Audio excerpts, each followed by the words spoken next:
मैं और मेरी तन्हाई। एक भावुक कहानी। एक छोटे से शहर में आरव नाम का एक लड़का रहता था।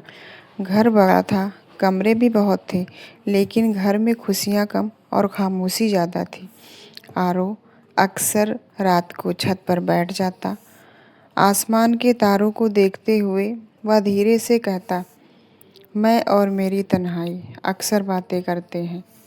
हवा चलती थी, जैसे उसकी बातों को सुन रही थी। आरव की ज़िंदगी हमेशा ऐसी नहीं। कुछ साल पहले तक उसका घर हंसी खुशी से भरा हुआ था। उसकी माँ हर सुबह उसे प्यार से जगाती थी, उठो बेटा, सूरज निकल आया। पिताजी चाय पीते हुए अखबार पढ़ते और कहते, जल्दी पढ़ाई ख़त्म करे, तुझे बहुत आगे जाना है। लेकिन एक दिन ऐसा आया जिसने सब कुछ बदल दिया। एक सड़क दुर्घटना में आरव के माँ पिताजी दोनों चले गए। उस दिन के बाद से घर में खामोशी रह गई। दिन गुजरते गए, लोग आते, ढांढस बंधाते और अपनी ज़िंदगी में वापस लौट जाते। लेकिन आरव वह उसी घर में अपनी यादों के साथ रह गया। उस कमरे में उसे अपनी माँ की आवाज़ सुनाई देती थी। रसोई में उसे लगता जैसे माँ खाना अभी भी बना रही हो।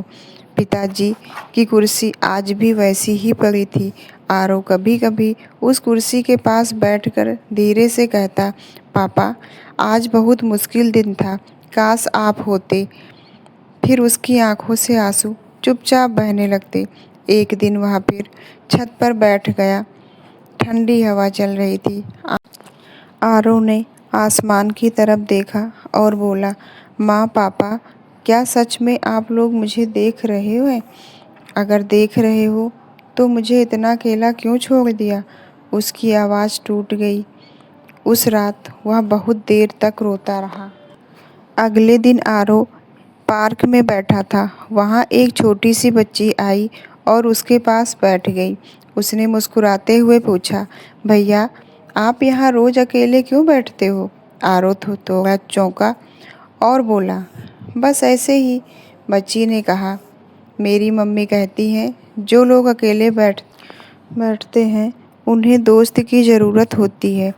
फिर उसने अपना छोटा सा हाथ बढ़ाया, क्या आप मेरे दोस्त बनोगे? आरव कई महीनों बाद हल्का सा मुस्कुराया। उस दिन आरव को एक बात समझ आई, अकेलापन हमेशा हमेशा के लिए नहीं होता। कभी कभी ज़िंदगी हमें दर्द देती है ताकि हम दूसरों के दर्द को समझ सकें। उसने आसमान की तरफ देखा और धीरे से कहा, माँ, पापा, शायद आपने मुझे इतना मजबूत बनाया है ताकि मैं किसी और की मुस्कान बन सकूं। उस दिन के बाद आरव रोज़ पार्क जाने लगा। अब वह अकेला नहीं बैठता। उसके आसपास बच्चों की हंसी गूंजती थी और जब भी रात को वह छत पर जाता तो वह कहता, मैं और मेरी तन्हाई अब अकेले नहीं है, क्योंकि उसके दिल में अब यादों के साथ साथ उम्मीद भी रहने लगी थी। दोस्तों, आपको ये कहानी कैसी लगी? प्लीज़ कमेंट में ज़रूर बताना। जय भोले।